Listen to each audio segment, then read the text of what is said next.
नमस्कार दोस्तों, हमारे चैनल में आपका फिर से स्वागत है। दोस्तों, इलेक्टोरल बॉन्ड आजकल काफ़ी चर्चा में चल रहा है और अब इलेक्शन कमिश्नर ने 14 तारीख को ही स्टेट बैंक द्वारा दी गई इन्फॉर्मेशन को अपनी साइट पर अपलोड कर दिया है। हालांकि इलेक्शन कमिश्नर को 15 तारीख की डेट दी गई थी इस काम के लिए, लेकिन उन्होंने पहले ही उसको अपलोड कर दिया और अब वो दोनों लिस्ट वहाँ पर एक जो इलेक्टोरल बॉन्ड जिन्होंने परचेज किया उसकी लिस्ट है एक तरफ, दूसरी तरफ जिन लोगों ने उनको रिडीम करवाया, जिस पार्टी ने के खाते में वो गए हैं, उनकी लिस्ट है। ये पहली लिस्ट 327 पेज की है और दूसरी लिस्ट 440 पेज से ऊपर है। अब इन दोनों लिस्ट को देख करके सीधा सीधा पता लग सकता है कि किस कंपनी ने कब इलेक्टोरल बॉन्ड में पैसा लगाया और किस पार्टी को वो पैसा गया। साथ ही इलेक्टोरल बॉन्ड की इन दोनों लिस्ट को देखने के बाद जो जांच एजेंसी होंगी वो सीधा सीधा लिंक कर सकती हैं कि इलेक्टोरल बॉन्ड का पैसा कब और किसको दिया गया और क्यों दिया गया। ज्यादातर इस लिस्ट को देखने के बाद ये पता लगता है कि ज्यादातर डोनर वही हैं जो फ्रिक्वेंट ऑफेंडर थे और ईडी द्वारा उनके ऊपर छापे मारे जा रहे थे। ईडी के छापों के बाद ही उन्होंने मैक्सिमम इलेक्टोरल बॉन्ड खरीदे और वो पार्टीज को डोनेट किए। मैं आपको पहले डोनर की लिस्ट दिखाता हूँ और उसके बाद साथ साथ पॉलिटिकल पार्टीज के रिसीवर की लिस्ट भी दिखाऊंगा ताकि आप अंदाजा लगा सकते हैं कि कब किस डोनर ने, किस कंपनी ने, किस पार्टी को डोनेट किया ये पैसा।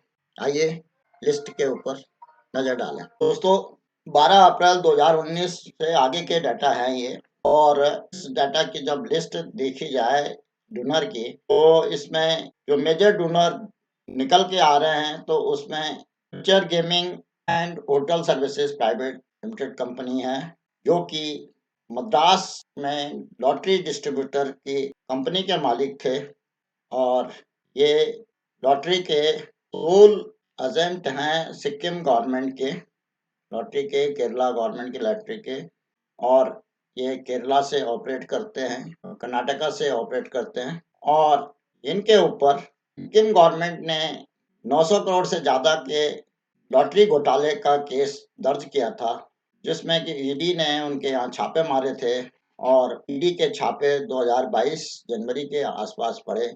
उसी दौरान इन्होंने काफ़ी बड़ा अमाउंट इलेक्टोरल बॉन्ड में डाला और ये अमाउंट लगभग 1300 करोड़ के करीब है। उसके बाद भी future gaming and hotel services द्वारा अप्रैल 2023 में भी काफ़ी बड़ा अमाउंट डाला गया। ये कुल मिलाकर के 1300 करोड़ के से ऊपर का अमाउंट बनता है और जो कि किसी एक ही पर्टिकुलर पार्टी को गया है।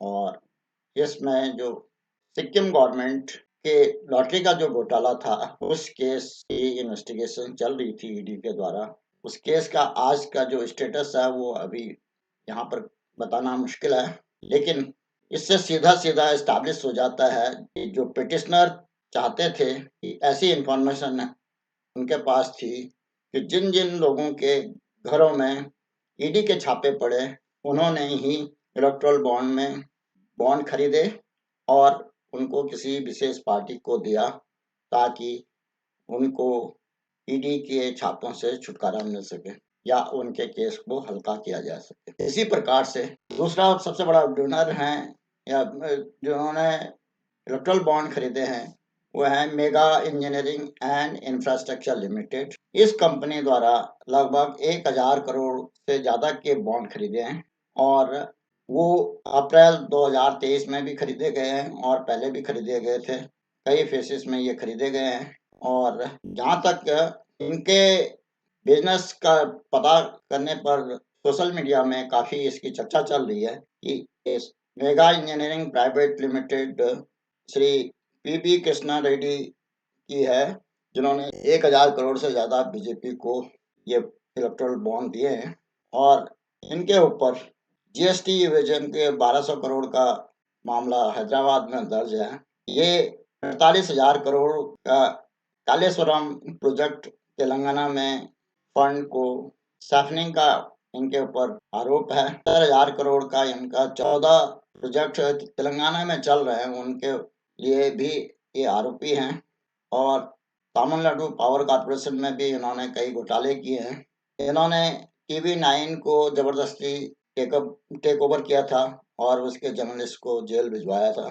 इनके ऊपर 24,000 करोड़ का इरिगेशन प्रोजेक्ट में घोटाले का भी आरोप है, जो कि कर्नाटका में चल रहे थे। एम कृष्णा रेड्डी द्वारा 24,000 करोड़ के प्रोजेक्ट में भी महाराष्ट्र में उनको कॉन्ट्रैक्ट दिए गए। इस तरह से ये कंपनी मेजर डोनर है सेंट्रल में एस्टैब्लिश पॉलिटिकल पार्टी को डोनेट करने वाली। दोस्तों, आज के इस वीडियो में मैं इन्हीं 2 मेजर डोनर के बारे में बात करना चाहता था, और अगर इसका आप दूसरी तरफ जो इनकैशमेंट करने वाली पार्टीज हैं उन्हीं का भी डिटेल देखना चाहेंगे, तो ये सीधा-सीधा अंदाज लगाया जा सकता है। भारत राष्ट्र समिति को अप्रैल 2022 में काफ़ी डोनेशन मिले, और ये समिति कोई बहुत बड़ी मेजर पॉलिटिकल पार्टी नहीं है। ये रीजनल लेवल पे ही इलेक्शन लड़ती है, लेकिन इसको अप्रैल 2022 में कई करोड़ों का डोनेशन मिला। इसी तरह से जुलाई अगस्त में भी भारत राष्ट्र समिति को काफ़ी डोनेशंस मिले, और लगभग सभी पार्टीज को मेजर कंट्रीब्यूशन गया। भारतीय जनता पार्टी को नवंबर 2022 में काफ़ी बड़े पैमाने पर ये डोनेशन मिला। 18 नवंबर की जिस डेट का है, यदि इसका यहीं पे कॉरस्पॉन्डिंग हम देखें कि 18 नवंबर के आसपास 2022 में कौन सा डोनर था जिन्होंने ये डोनेट किए, तो इसमें ये 14 तारीख को वेदांता ग्रुप द्वारा काफ़ी डोनेशन दी गई। और इससे ये स्पष्ट होता है कि वेदांता ग्रुप द्वारा नवंबर में जो भी डोनेशन दी गई है वो भारतीय जनता पार्टी को गई होगी, क्योंकि 14 तारीख को उन्होंने ये बॉन्ड परचेज किए, और जो 18 तारीख को काफ़ी बॉन्ड इनकैश किए गए भारतीय जनता पार्टी द्वारा। 15 तारीख को भी भारतीय जनता पार्टी द्वारा कई करोड़ों के बॉन्ड इसका इनकैश कर दिए गए हैं। तो इससे ये डायरेक्ट सामने आता है कि 14 और 15 तारीख को जो भी वेदांता ग्रुप द्वारा डोनेशन दिया गया होगा, जो भी इलेक्ट्रल बॉन्ड खरीदे गए हैं, वो चंक शेयर बीजेपी के पास ही चला गया। इस तरह से वेदांता ग्रुप ने उस समय कौन सा सौदे में फ़ायदा उठाया होगा, ये अभी करने में टाइम लगेगा, लेकिन इससे स्पष्ट होता है कि जिस डेट में बॉन्ड खरीदे गए हैं और उसी डेट में या तो उसके बाद जो भी इनकैश किए गए जिस पार्टी ने किए हैं, वो उसी पार्टी को डोनर ने दिए होंगे। जहाँ तक रिकन्सिलिएशन की बात है, इसमें कोई बहुत बड़ा इशू नहीं है। इनको ऐसे ही लिंकेज किया जा सकता है, और जब भी पिटिशनर्स हैं वो उनकी भी यही कोशिश रहेगी कि इसी ढंग से उनको ऐलान करके, और जो चंदे के बदले धंधे का जो आरोप है वो भी सिद्ध हो सकता है, जिसको कि सुप्रीम कोर्ट ने कहा है कि एक क्विक प्रोक्यूट का मामला हो सकता है, तुम हमें दो और हम तुम्हें। दोस्तों, इन दोनों लिस्ट के मिलान से ये अब स्पष्ट हो गया है कि इलेक्ट्रल बॉन्ड में जिन लोगों ने खरीदे हैं, उसी डेट में जिस पार्टी के खाते में क्रेडिट हुए हैं, वो उसके लिए डोनर वही परचेजर थे जिन्होंने उस डेट में बॉन्ड खरीदे, अब उसके 1-2 दिन पहले खरीदे। अब उन्होंने क्या-क्या फ़ायदा उठाया, क्या है इसकी डिटेल इन्वेस्टिगेशन के बाद ही पता लग पाएगी।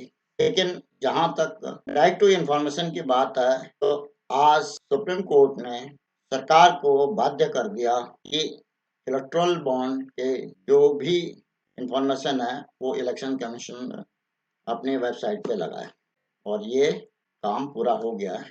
इसमें एक और तो स्टेट बैंक ने 30 जून तक के लिए समय मांगा था, वहाँ पर अटकलें लग रही थी, उसमें टाल-मटोल की जा रही थी। दूसरी तरफ एक और कोशिश की जा रही थी कि सुप्रीम कोर्ट के जो बार काउंसिल है एडवोकेट की, उसके प्रेसिडेंट द्वारा श्री अग्रवाल द्वारा प्रेसिडेंट श्रीमती द्रौपदी मुर्मू को लेटर लिख करके कहा गया था कि इसमें प्रेसिडेंशियल रेफरेंसल के लिए इसको मैटर को ओपन किया जाए, और सुप्रीम कोर्ट के जजमेंट पर रोक लगाई जाए, लेकिन वो प्रयास भी खाली चला गया, क्योंकि सुप्रीम कोर्ट के बार काउंसिल के बाकी और जो सदस्य थे उन्होंने भी इसके काउंटर कंप्लेंट की थी कि ये जो भी लेटर लिखा गया है ये उनका व्यक्तिगत फैसला है, इसमें बार काउंसिल की कोई भी राय नहीं ली गई और ना ही उनके विचार हैं। साथ ही ये हम बता दें कि ये 5 जजेस के कॉन्स्टिट्यूशनल बेंच का फैसला था, जिस पर यदि सरकार किसी भी ढंग से अड़चन लगाने की कोशिश करती तो इसका खामियाजा उन्हें न केवल इलेक्शन में भुगतना पड़ता, बल्कि ये हालात बिगड़ने पे 1975 की इमरजेंसी वाला स्थिति भी आने की संभावना हो सकती थी। हालांकि इसमें मेरा ये मानना है कि आज की डेट में जहां तक सोशल मीडिया है वो तो काफ़ी एक्टिव है, लेकिन जो प्रेस का जो मीडिया है, जो टीवी पर आजकल डिबेट और जितने भी चर्चा चल रही हैं, उसमें इलेक्टोरल बॉन्ड को कवरेज नहीं दिया गया। इसका मतलब कि टीवी की न्यूज़ पर एक किस्म से इनडायरेक्ट सेंसर लगा हुआ है कि अगर किसी भी टीवी चैनल द्वारा इन खबरों को बढ़ा चढ़ा करके या उनको पब्लिक के सामने लाया गया तो उनके जो एडवर्टाइजमेंट के खर्चे हैं, जो उनको या को आज की डेट में बहुत बड़ा अमाउंट पॉलिटिकल पार्टी से या गवर्नमेंट से मिलता है, वो मिलना बंद हो जाएगा। तो प्रेस की तरफ से इसमें कोई निष्पक्षता से कोई चर्चा नहीं चल रही है। आशा की जाती है कि ये सब घटनाक्रम के बाद अब प्रेस भी अपना मुंह खोलना शुरू कर देगी। दोस्तों, आज के इस वीडियो के बाद आज के इस वीडियो में मैं इतना ही कहना चाहता था। आशा है कि इस वीडियो में दी गई जानकारी से आपको लाभ होगा और आप को पसंद आई होगी। अगर पसंद आए तो इसको लाइक करें, साथ में अपने दोस्तों में शेयर भी करें और कोई जानकारी चाहिए तो इसके लिए कमेंट अवश्य करें। फाइनेंशियल लिटरेसी से संबंधित गवर्नमेंट की स्कीम के बारे में, बैंक की स्कीम के बारे में, बैंक पेंशन के बारे में या पीएफओ के पेंशन के बारे में कोई जानकारी चाहते हैं तो इस चैनल को सब्सक्राइब करें, अगर आपने अभी तक नहीं सब्सक्राइब किया। नए नए वीडियो के जल्द नोटिफिकेशन के लिए बेल आइकन दबाना न भूलें। वीडियो को अंत तक देखने के लिए धन्यवाद। जय हिंद, वंदे मातरम।